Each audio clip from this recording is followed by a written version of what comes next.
You're listening to Parasearch UK Radio. News, views and reviews from the world of the paranormal from across the UK and beyond.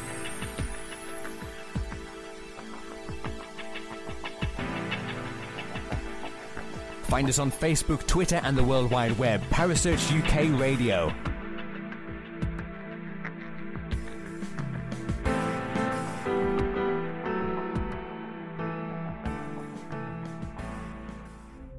The views and opinions expressed by presenters and guests are their own and do not necessarily reflect the official policy or position of Parasearch UK Radio or its affiliates and sponsors. Listener discretion is advised.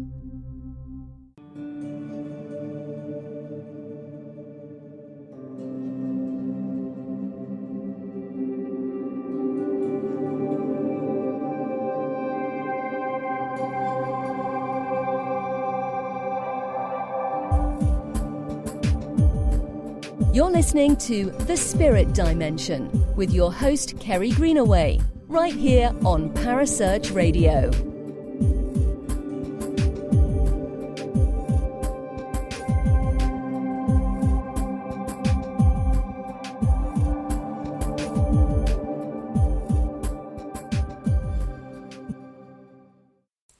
Good evening and welcome to the Spirit Dimension.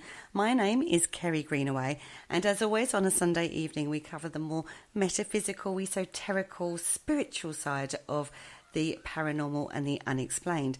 Now tonight I am joined in the studio by the lovely Clare Hinks. Good evening, Clare, how are you?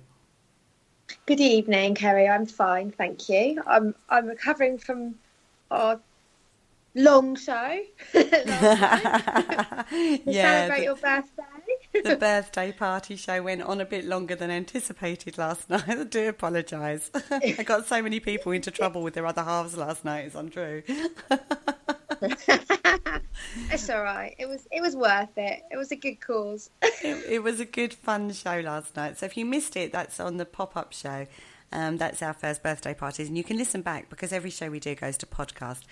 Now, tonight, we're talking to an absolutely amazing, talented, lovely person called Kat Wilson. Good evening, Kat. How are you? Good evening. Not bad. How are you? Yeah, we're doing well. Thank you very much. Now, Kat runs her own business called Blackbird Beauties. She is on Facebook and has her own website and is on Etsy as well. I'll share all those links into the chat room for you. As we go through the conversation. Now, Kat, I want to know, where did you first start with your work? Oh, what aspect of it? I mean, obviously, there's a lot. It's turned to art now, art and jewellery. But I started, obviously, Blackbird Beauties 4 or 5 years ago now. Starting to lose my memory in my old age. But yeah, I suppose it's company. Yeah. So I can't really pinpoint when it started, apart from obviously opening the business. Before that, I always had an interest in spirituality. I've always been a spiritual person ever since I was a child. I was a scary child who saw people in my bedroom at night and knew things that I shouldn't know and things like that. And as I got older, so I shut it down for a little while in my teens, but I came back to it when I sort of left school and university and home, and then I started to bring it back and get more involved in it. When I had my first child, my son, I needed to find a way to earn my living from home. So I came back to my roots as such and started putting my spirituality through crystals and art and jewellery and all sorts of craft work. So when you was at university, did you study artwork or creating pieces No, of art? No, I have a Bachelor of Arts in Applied Social Science. Oh, wow. Completely different. Yeah, I suppose in a way, although I like to link the two. So I'm very interested in society and group dynamics and all of that side of things. So I have a very big social conscience, and part of my work with crystals is to heal and to help move us forward in the changes that we're bringing in at the moment. Mm-hmm. I agree with you there, definitely. That's a huge part of what we do, isn't it? Yes. Yes. Some people forget that because we sell crystals and we work with crystals in the way that we do, people think it's sometimes raping the earth, as it were, of the natural resources. But they don't understand that a lot of these things are coming onto the market naturally as well, aren't they? Yes. I mean, any crystal seller obviously should be looking at the ethics of what they're doing. Mm-hmm. Obviously, crystals, and particularly crystal specimens, generally are secondary mining operation. They come from secondary purposes. So you'll have big companies like Samsung, etc., all going into the earth, bombing the way through the earth to get the copper ores. It's in all of our technology. It's in all of our houses. Actually, there's a massive amount that is being taken from the earth. And a lot of the time, the crystals that are taken sort of not for the primary purpose, if that makes sense. They don't go in for the crystals. They go in for the copper and the ores and the precious metals. Whereas most crystal sellers in the spiritual side of things, I would imagine, or they should be at least, checking out and getting their crystals ethically through hand mining rather than blasting. But like I said, generally it's the big companies who go in and blast the earth. Generally, your spiritual crystal seller is going to have lovely hand-picked crystals that come up to the Earth's surface naturally through natural geological processes. Like you said, so they kind of come up naturally. Yeah. I'm a person, I believe that those crystals that make their way to the surface have been programmed through the earth, and we're to make use of the energies. Because God knows we need them. Oh, yes, we do. We certainly do need them. We do. Yeah. I agree. Now, I have found that when working with crystals in the way that I do, I can feel their energy, which I know you can too. And there's a definite difference, isn't there, between how the crystals have been handled on their process coming to you. And there's a lot of work that needs to be done to get them to a really good energy level, isn't there? Sometimes, yeah. I mean, most of my crystals now, I've actually stopped selling specimens so much. I'm focusing more on my handcrafted. But obviously, crystals go into everything. Yeah, has to have crystals in it, or it's just not right. But yeah, I have found a huge difference depending, because I often source my crystals. I source my crystals by hand. Because I find it really difficult when I'm ordering online to feel the energy. So what I do is I go and I pick them by hand. But yeah, if you're picking up a crystal with a past, or maybe it's been damaged or, not ethically mined, it's a real dull. It's almost like a depressed. Yeah, it's a depressed crystal. They're going, I have no motivation. I can't be bothered. And it's sort of like a case of, work with them. I find generally, because my workshop is like just crystals everywhere, that they'll work on each other. Yeah. That might sound really strange, but people always comment on how my crystals feel. And I don't do any particular, like obviously I work with them while I'm putting them into something. I do ding my bells and have my sage and everything in my workshop, but I'm not specifically working with them to bring up the vibration. I find that storing them together, keeping them together, they come out quite happy. Yeah. But then the vibration around you is obviously better than where they've been, isn't it? Yeah. Well, I hope And so. so the vibrations, they're all banging together, aren't they? Yeah, that's it, exactly. Yeah, they But mimic light. am I right in thinking though, if you put crystal next to a bit of selenite crystal, that can cleanse it, can't it? Selenite's quite cleansing. Yeah, right? absolutely. Yeah. Oh no, Yeah. totally. But you are right. When you go into like a work area, which is working crystals, whether or not that be my crystal room or Kat's crystal, her workshop, there is definite difference in energy. You walk in there, everybody comments on it when you walk into that creative space where you do your crystal work or you do your gridding or your rituals or whatever it is. If you're lucky enough to have a specific area that is for that kind of work, anybody can feel that when they step into it.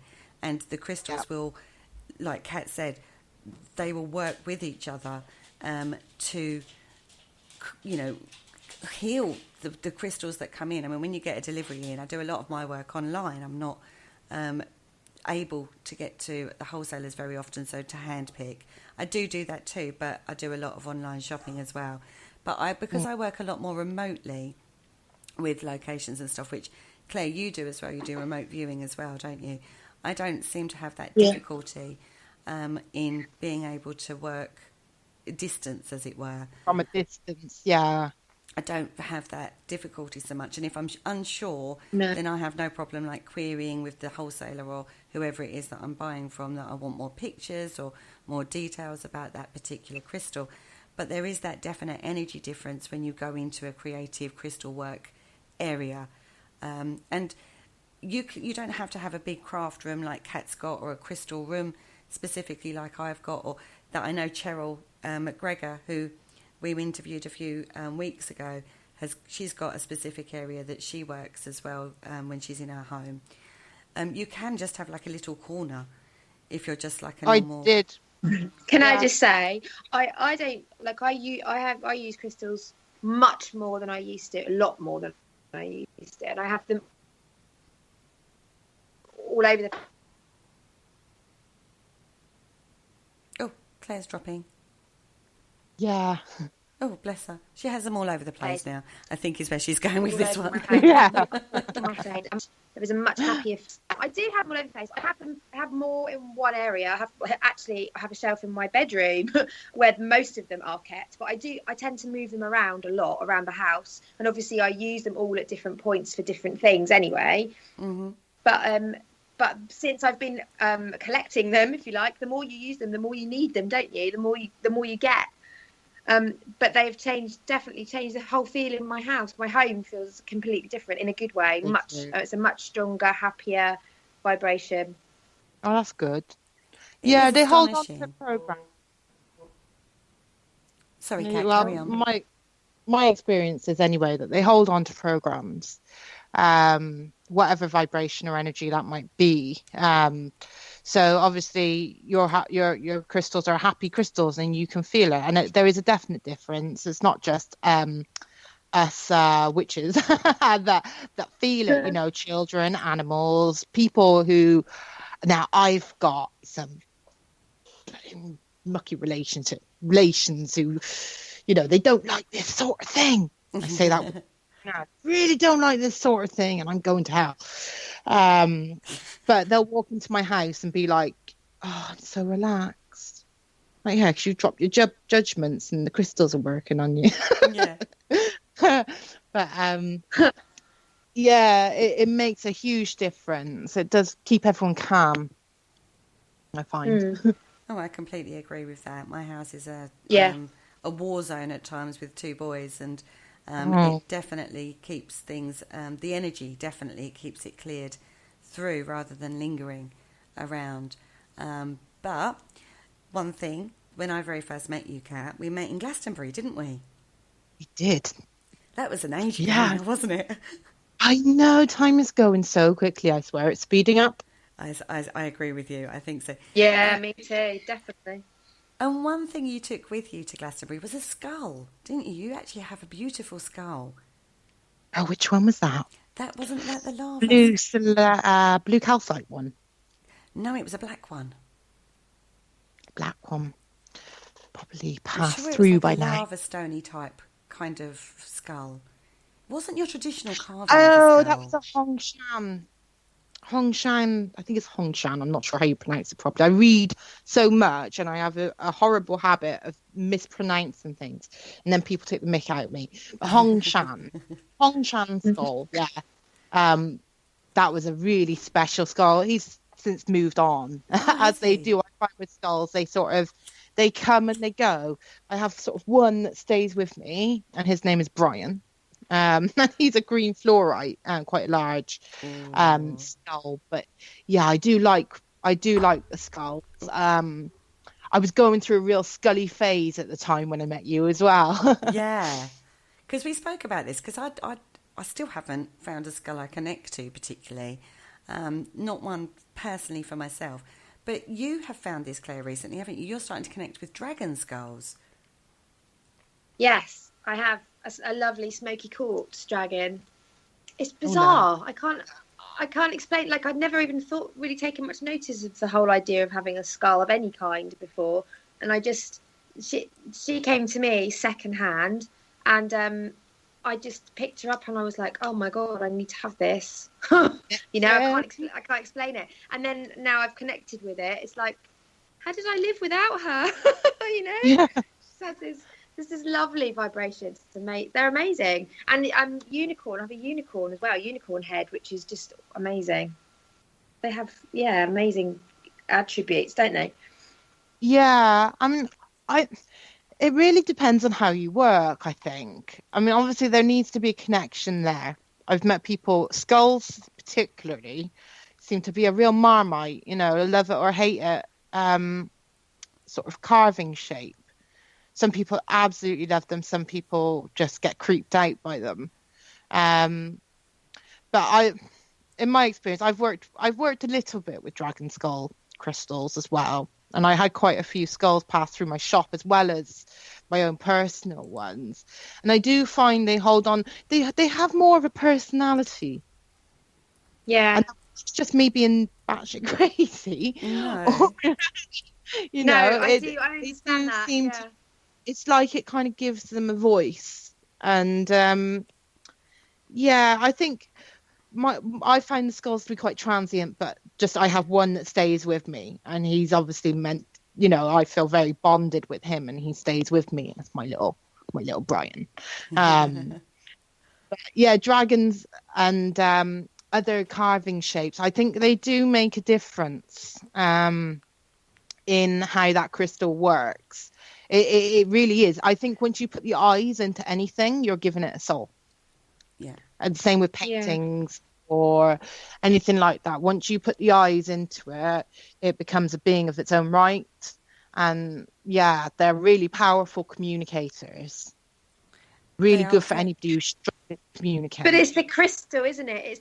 It's the crystal. Obviously, my dragon is smoky quartz, but somehow or other, the dragon head that it has been carved into speaks volumes for the energy of the crystal. Does that make sense? Yeah. Well, it would need to match. I mean, I can't. Most crystal carvers, well, there are various areas, obviously, where crystals are carved. Mainly China at the moment, but you do get some from Brazil, like Leandro's. He's a famous skull carver and dragon carver, and I think when they're carving the skull or the dragon, I think that the crystal beforehand needs to be resonant with that shape. Otherwise, it's not going to work. It's going to fracture. It's going to go off. If you've ever tried to carve any sort of crystal, especially things like fluorite or anything with a natural plate in it, it's really, really hard. Yeah, incredibly difficult. Really, really difficult. Yeah. But I personally believe that the large chunks of crystal will present themselves to who they need to in order to get into the shape that they need to be. Do you find this is the same for when you create your pieces, Kat? A specific crystal will cry out to be made into something specific. I mean, you are endless in your talent with creating. I sit in awe half the time. When you start putting your creations up, I'm like sitting there going, oh my God, that's so good. You know, you can turn your hand to just about any form, can't you? Yeah, well, it takes work, but yeah.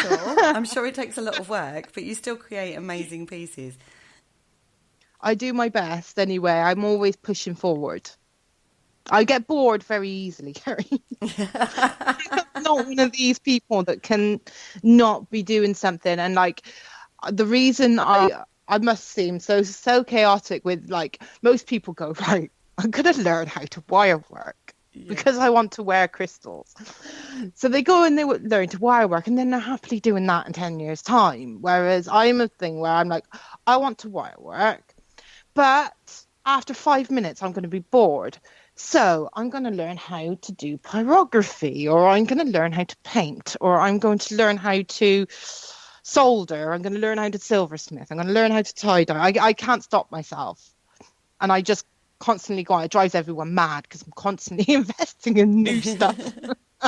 It's like at the moment I've got electroforming on my hit list. I'm like, reopen so I can invest into it without everyone telling me off for spending too much money on more craft materials. Because the investment is huge. I mean, on it, like you just talked about silversmithing, which is relatively new. You just sort of come into that before you had your second baby, hadn't you? You just sort of started on that. Yeah, that was bad timing. It was sort of like, I'm getting into silversmithing. I want to try and see if it'll work for me.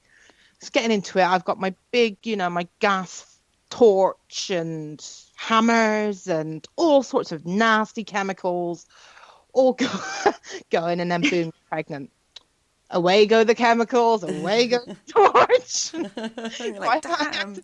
Stop. Yeah, I'm not allowed to hammer the crap out of a piece of copper pipe anymore or anything like that. So right, okay, so I had to pull back, and it actually worked quite well because I find the silversmithing, my aim with that really was I wanted to set irregularly shaped stones, because I love rough stones and I don't see enough of it in jewelry, because I feel the rough stones have a real, for me personally, I absolutely love that raw natural feel.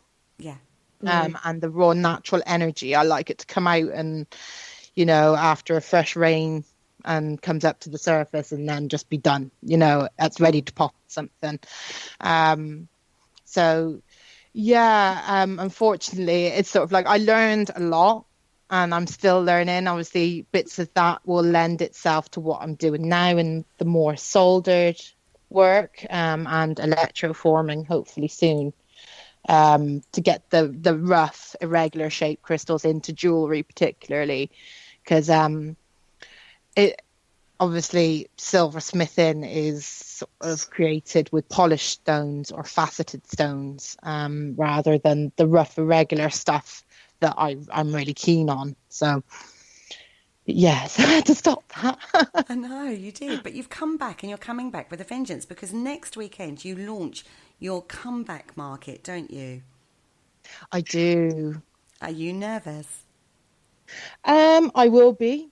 I will be sat in front of the computer on Thursday evening, bricking myself, looking at it going, please come. This, I've been working on it a very long time. I don't normally work on a market this long. But obviously being on maternity leave, and like I said, I get bored so easily, and as if I don't have my plate full enough, I keep going and keep going. The ideas are always flowing through. So it's sort of been almost a year of design work, investment and work, basically, of producing products. I think I counted, I had something like 65 new, like, different products. Yeah. One market, and a couple of hundred pictures in there. So yeah, hopefully everybody kind of turns out, even if they don't buy something, and they say hello and come onto the tarot thread and get a little reading done, and it'll be good fun. I miss it. Well, this is the thing. Check out Blackbird Beauties on Facebook. It launches on Thursday evening. At what time are you launching? 8 p.m. 8 p.m. in the evening. The album is already up, so you can start viewing some of these, oh my goodness, amazing pieces. And there are some stunning pieces in there. And there's a brand new range that you've launched, which is your tie-dyeing. Now, you sent me a tie-dyeing grid cloth, which is beautiful. And if you've not seen that, look on my page, because I used it for this month's grid, the full moon grid that I did. And the energy that created within that grid was astonishing. It took me by surprise. I wasn't expecting that level of energy boost from a gridding cloth. I've used lots of different types of cloths before now, but this tie-dye, it's completely ethically sourced natural material, isn't it? Oh, it's cotton material, yes. Good. And it brings out, you've got clothing range in there as well. You've got the kids' ranges. Oh, God, it's so cute. It is cute. I was looking at that. Yeah, I love the tie-dye. I really enjoy it. It's a real art form, which people don't appreciate enough. You know, everybody thinks tie-dye, they think of what you've done in school, you know? Yeah, the 1970s style, which was just like splodges of like bleach and colour dyes in there, and it never came out. But you actually managed to create mandalas within your tie-dye. Yeah, it took a little while to master that one. I'm not even sure I've completely mastered it yet. We'll see. But yeah, you can do some amazing things by folding, scrunching, dampening, tying, and then hand dyeing material and clothes. And I've always been interested in like clothes design. Mm-hmm. Ever since I was a little girl, and so this is something that's I'm really excited about launching, and there seems to be a lot of interest in it, which is good. Yeah, I was surprised myself when I started sort of looking in, because I was thinking of sewing clothes. Mm-hmm. But then I realized this is going to take me a lot longer to get to a point where I can actually sell, and I just don't have the time to go and do a year or two of like skill development there. So what can I do? Well, I can dye, and it's the same as painting to me. Mm-hmm. So it's like, oh, fantastic, that's something I can do. And yeah, I set to work. But yeah, the mandala patterns came out really beautifully on some of these grid cloths. The color therapy element to the tie-dye ranges are what I focused on for those. As obviously, like I said, I have a Bachelor of Arts in Social Sciences, and part of that degree involved learning about colour therapy and learning how to work with vulnerable people using art and colour therapy. So there was a little bit of it in there. I think that was like 2 classes, the whole 3 years. Yeah. But it stuck with me. And so that's what I focused on for this. What I wanted was vibrant colours, because I kind of feel like this last summer that passed, particularly, I feel like we left some really shitty times behind us. I agree. It feels like a different vibration now. It feels much more colourful. Everything to me seems heightened. The lights, the just colours, everything. So I thought I want to put that into grids, because I've been really worried about the Earth's energy, particularly around our area. Obviously, I'm very close to the Salisbury Plains, so we've got a lot of ley lines in this area. We have Glastonbury, Avebury, Stonehenge, West Kennet, Long Barrow, all these different sacred sites in this area. And obviously, we met in Glastonbury, Kerry. Mm-hmm. I don't know if you felt there, but I've for some time felt the energies being warped, as such. For me, it felt like there was an oil slick over it. Yeah. That's what it felt like. The only time I felt that wasn't there was when we was up the Tor. Yeah. Yeah. When we was down in the town, it felt very oil slicky, and it's actually put me off going back, because I don't want to feel that. I want to feel what it should feel like, what I believe it has, that draws people back to that place. But when I went at that time, it felt incredibly. It was there. You could feel it was there. That amazing earth energy is there, but that had this oil slick over the top of it. For me, that's how that felt in Glastonbury. Yeah, it's almost like it's been corrupted. Yeah. I won't speculate as to whom. But yeah, this area particularly.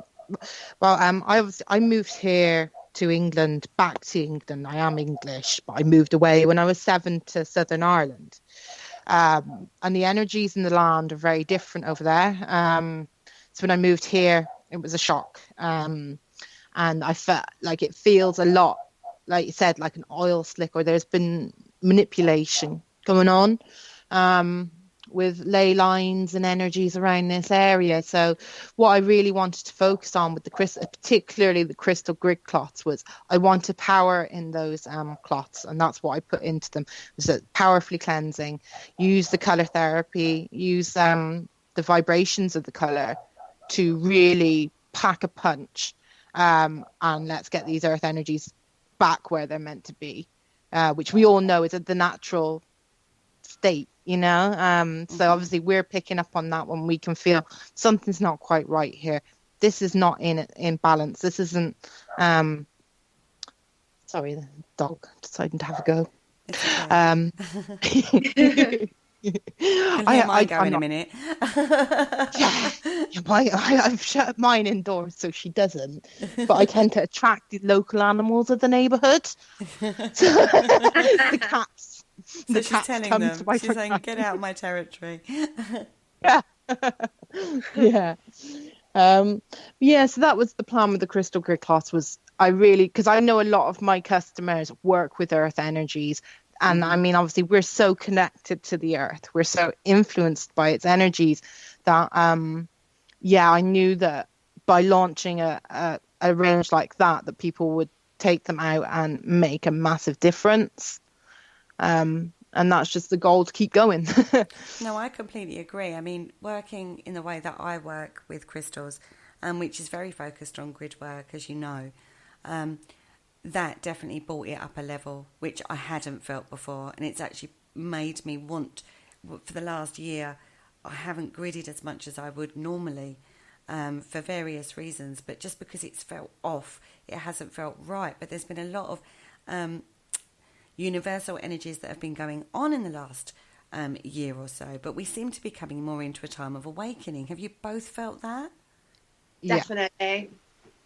Yep, definitely. Definitely. I mean, as a medium doing what I do, I seem to see more and more people that, you know, haven't been to a medium before, and when they're sat in front of me, they have the best validation they could have wished for, but yet somehow it seems like they've turned a corner. Like tomorrow they're going to wake up with this whole new, wow, I had that reading, and I had a lovely message from my grandmother, and that, you know, life actually goes on, and there's a whole nother world, you know.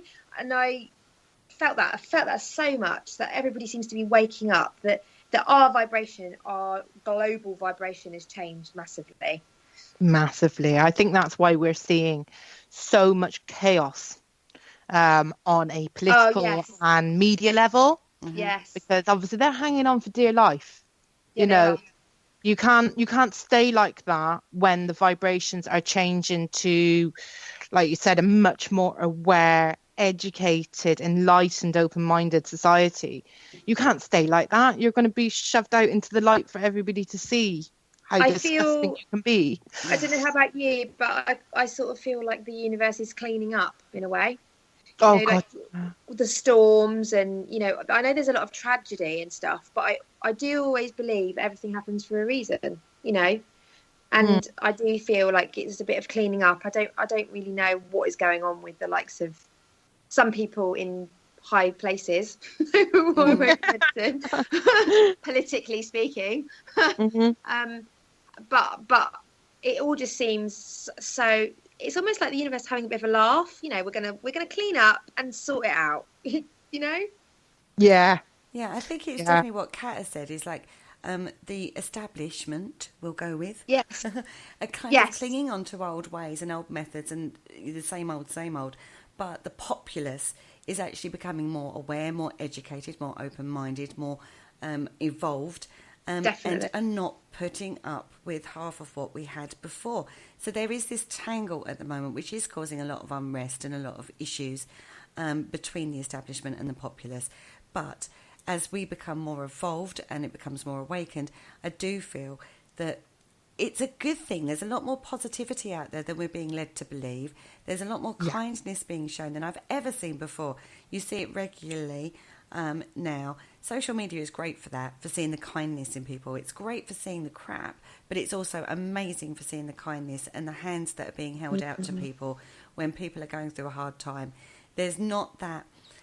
When people used to put like a depressed post or something up, there used to be a lot of, get over yourself, stop being such a drama queen, you're just attention seeking. But now people aren't doing that. They're going, are you okay? Is there anything There's you a lot need? more sympathy, isn't there? A lot more sympathy. That's I right. Think I think people have been kicked in the ass a lot as well. I mean, mental health is now a topic that's being openly discussed. Yes. I was just going to say, you're not alone, are you?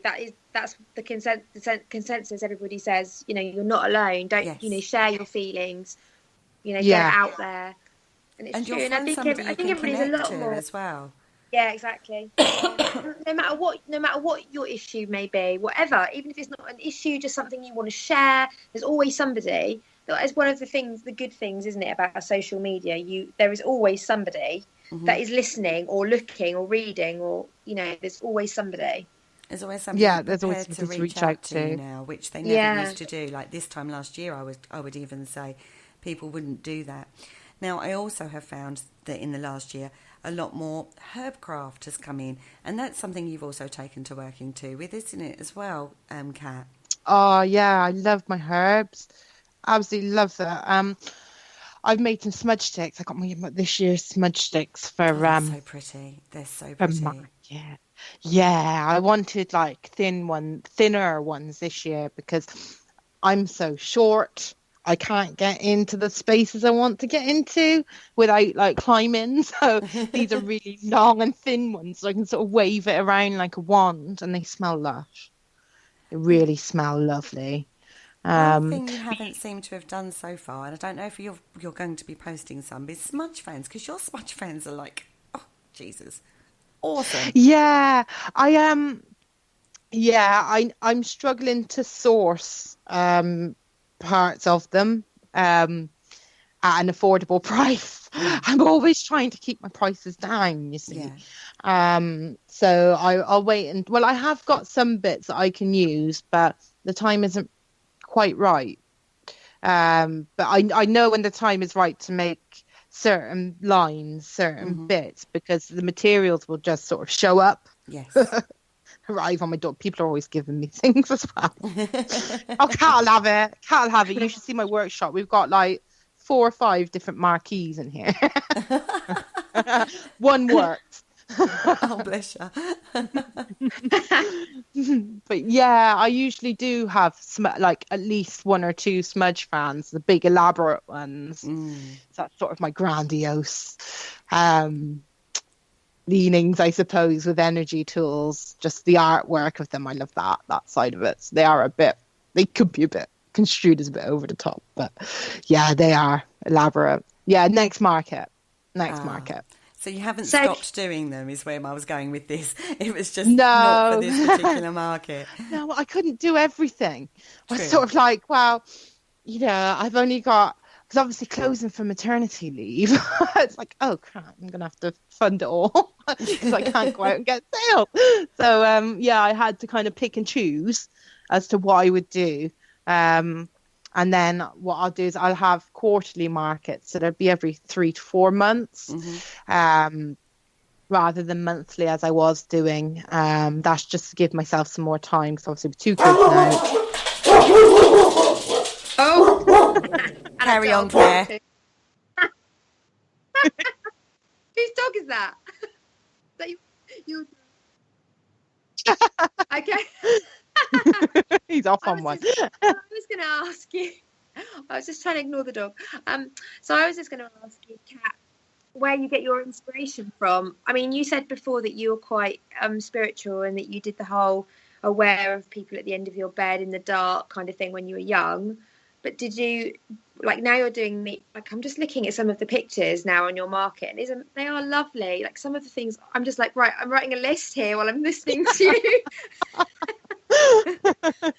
But I'm really interested to know where you get your inspiration. Like, do you walk through the woods and then go, oh my God, I'm going to do that? Like there's a reflection through the tree, or do you get a spiritual inspiration, or what happens? It's a mix, really. It's different every time. Somebody can say something and they'll think I'm listening afterwards, but in my head I'm designing a whole new range. People inspire me a lot. I mean, I do get inspired by nature, and if I'm stuck or if I'm feeling blocked, I go out into nature and I cleanse, and I will pull design from there. I was just going to say, because looking at some of your stuff, it like it all feels from the pictures quite naturey, and I feel like, talking to you, I feel like you're a really grounded, like earthy person as well. Yeah, I mean, obviously having 2 young kids puts you there whether you like it or not. Yeah. I'm getting crapped on a daily basis. You know, I had poo on my foot an hour ago. You have no chance of not being grounded. But yeah, I suppose like a lot of it was sort of, I started out with designs, like I'm open 4 years now. So I've been developing designs for about 4 years, 5 years almost. Yeah, a lot of it is nature based. A lot of it is tree based. I absolutely am in love with trees and the beings that they are, and they hold so much knowledge, so much forgotten knowledge. And some spiritual people believe that they hold the spirits of our ancestors. And I suppose with it, I try to bring that through. I want to connect people to it. Yeah, I think you definitely do bring that vibe through. Every piece you make, whether that be the silversmithing, whether or not that be your crowns. You've got crowns this year as well, haven't you? Or tiaras, or how would you, headpieces, how would you class those as? I've been calling them headdresses because I'm not quite sure whether you would. Well, I've been calling them crowns as well. I kind of changed my terminology. But you can wear them several different ways. You can wear them to meditate with.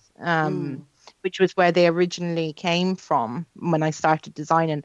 It's because I was getting a lot of people asking for help with opening their third eye and things like that. And what can I use to help me, you know, decalcify my pineal gland and things like that. So I came up with headdresses to actually have the crystal over the third eye and hold on there. But that sort of developed more into, I suppose this year I've really focused on, I've become a bit of a feminist, and because I've seen I feel like things are becoming a lot more clear in this last year, like you said, like there's a lot more awareness, and I'm starting to see things kind of more clearly in terms of I want to help empower people, particularly women, because I do feel that, you know, feminism shouldn't have gone away in sort of mainstream society.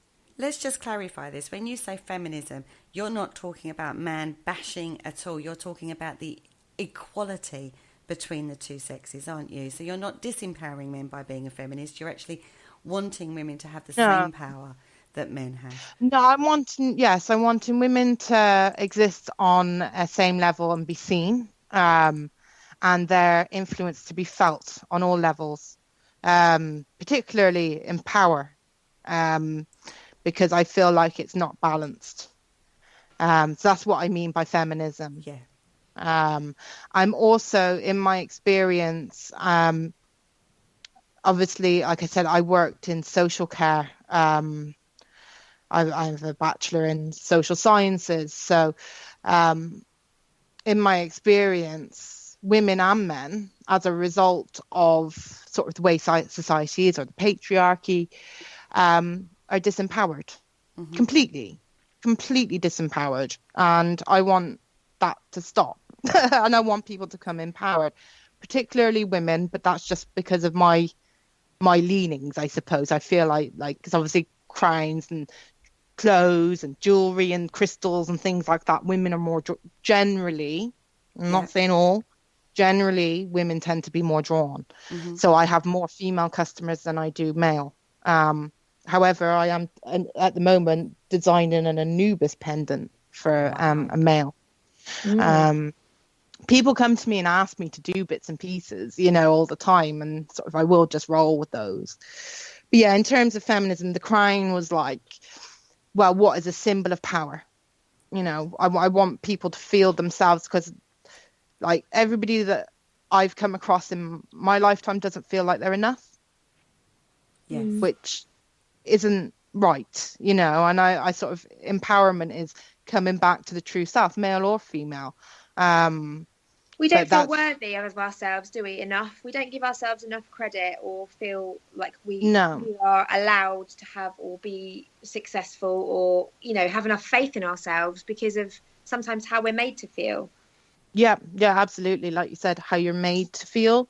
My personal opinion is that society seems to have been made in such a way that it disempowers everybody.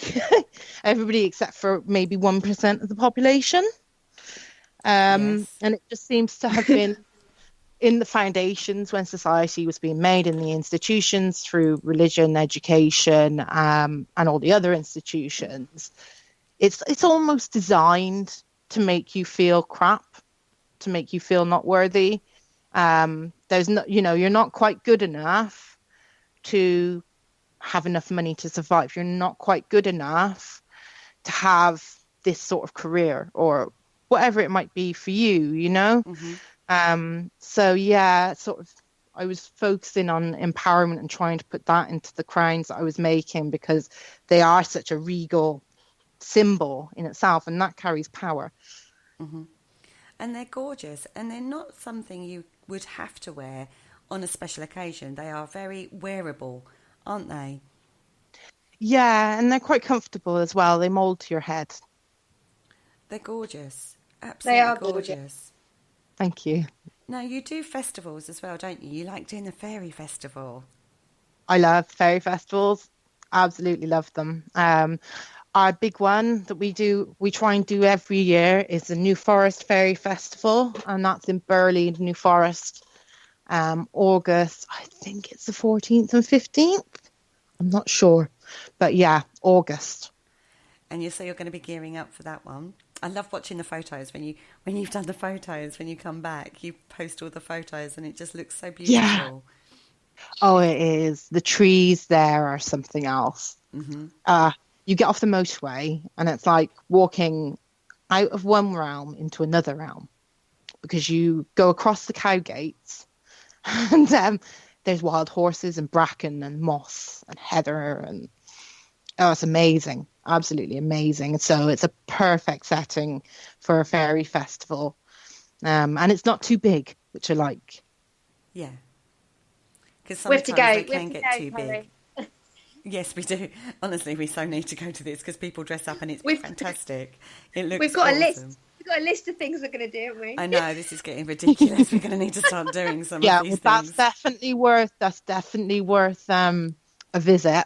Definitely. The people that you see the dresses and the wings. Oh my God, the wings. It's just amazing. I sit there looking at them all going, oh my God. Do you think you'll turn your hand to wings at some point, Kat? Oh, I'm sure I will. That's a good idea. You should. Yeah, we've got, how many of us are going this year? So I got me and the two Jens. Yeah. My two best mates are both called Jen. Me and the two Jens. And we got Helen coming with us. So there's 4 of us. So I'm going to have to get to work on our uniform. Yes. We're thinking elemental. So one of us will be water, one will be fire, one will be air, one will be... Oh, God, I'm after losing my earth.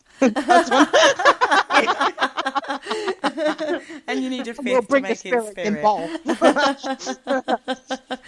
Now, when you're at these fairy festivals, do you camp, Kat?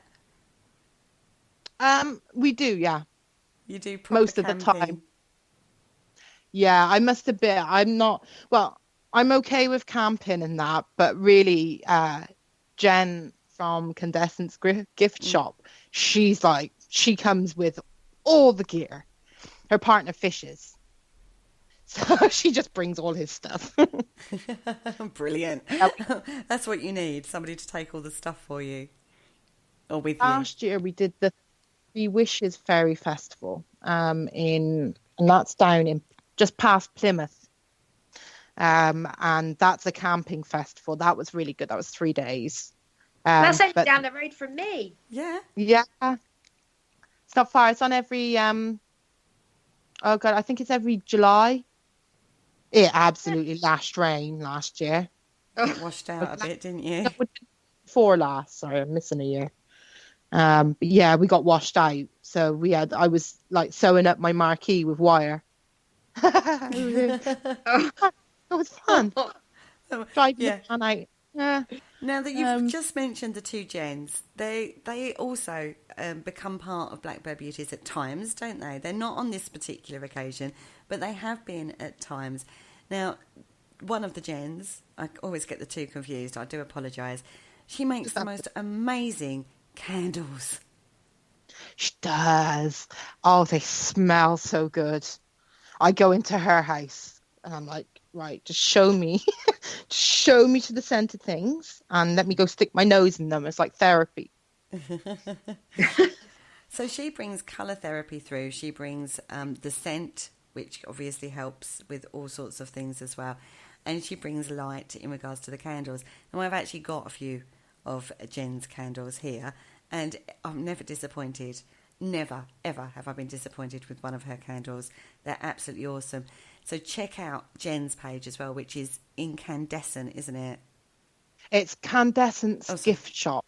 Candescent gift shop. She's on Facebook as well. She does an amazing range of chakra candles, as well as all sorts of other candles, and they're beautiful. She's recently turned her hand to hand-painted glassware as well for putting the candles in. Fantastic. And they throw these amazing shadows and give you a light show in the evenings. Perfect for these winter evenings. Yeah, they're drawing in now, aren't they, ladies? They are. Fires alight. But I love this time of year because you can get your candles on and you can have like fires in the hearth, and you can have that added level of coziness and energy into your home that you don't really sort of embrace so much in the summer, because hopefully if the weather's clement enough you're outside anyway, but it does definitely bring that energy into it. Now the other Jen that you do, she does something called, now I always get this bit wrong, is it macra work? She used to do a bit of macrame. Yeah.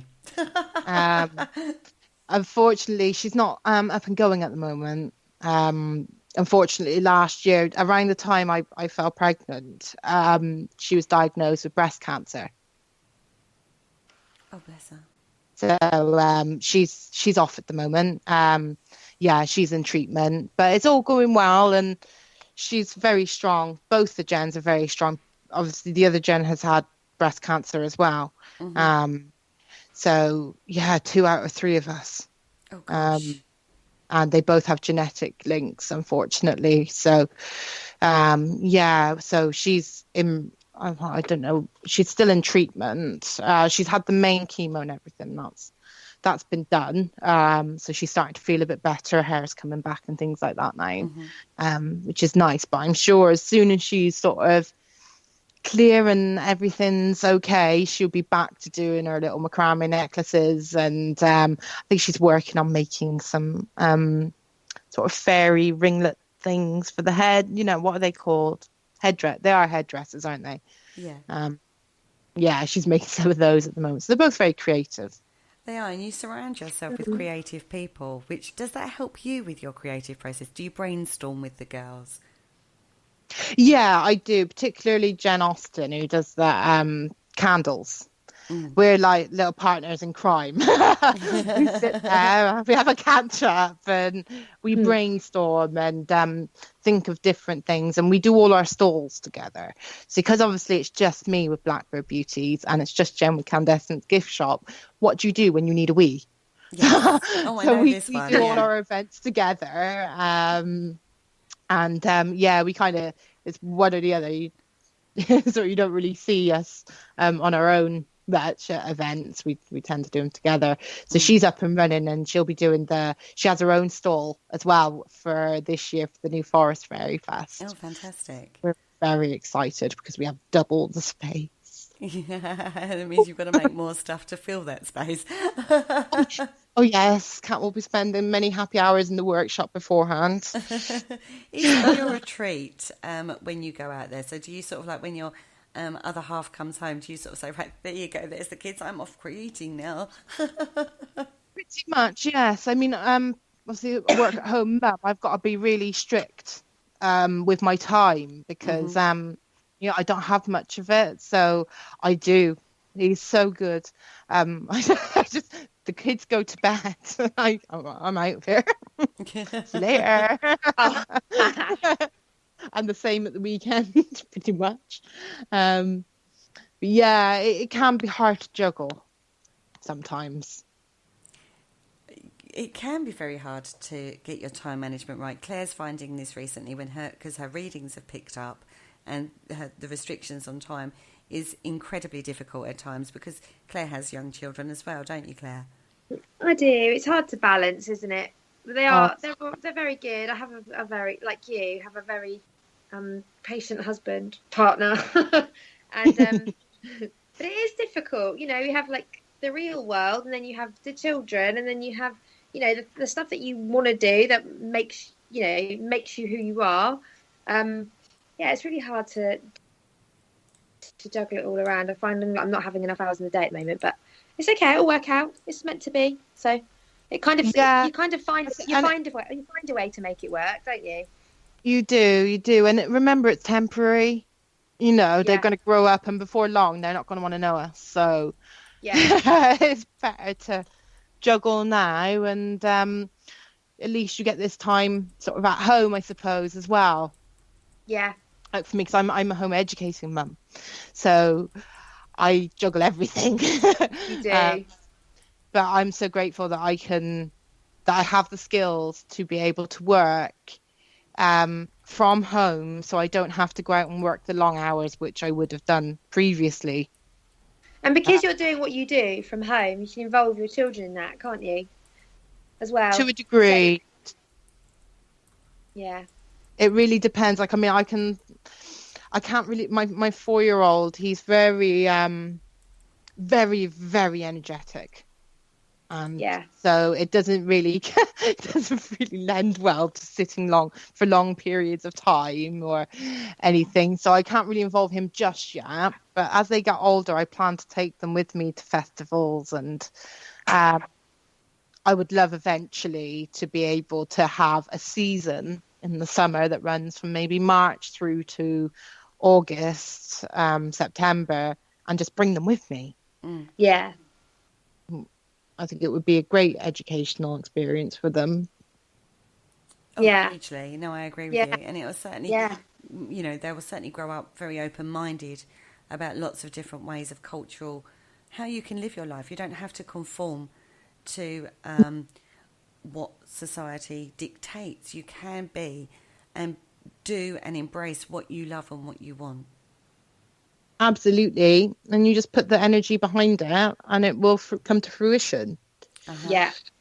Now I'm getting some feedback going that they've got people looking at your market as we're talking, and some of the feedback is absolutely astonishing. They're saying, I need to buy some of the tie-dye stuff when Kat's shop goes back up. She's loving the leggings that you've got.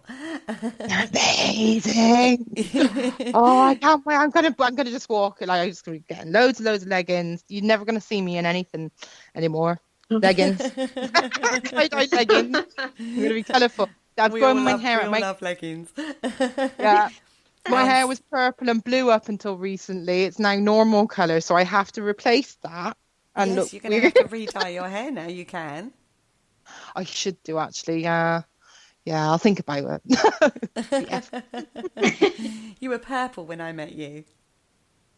Yeah, I wasn't I? Yeah. Yeah, I tend to go between purple and blue or different types, but I let it grow out, and it's now just a little bit left of the blonde that was underneath with a hint of blue. Anyway, you're braver than me. See, I do love my red. I don't think I'll be coming away from my red. Now, ladies, thank you so much for joining me. We're coming to the end of the show. Can you believe? Oh God! Oh, quick! That goes so quick. Now, guys, check out Blackbird Beauties. I've shared all the links into the chat room and the event page as well. Go have a look at the work that Kat does. I cannot stress enough how amazing this lady's work is. She's not just an artist, she's an artisan. She is absolutely astonishing with what she did. And if you're still not convinced, I did a blog review on Kat's work. So read that, because I cannot wax lyrical enough about this lady. So please go check her work out. Make sure that you're there supporting these small businesses, because we need the support to keep going and keep creating and keep doing what people like Kat are so good at.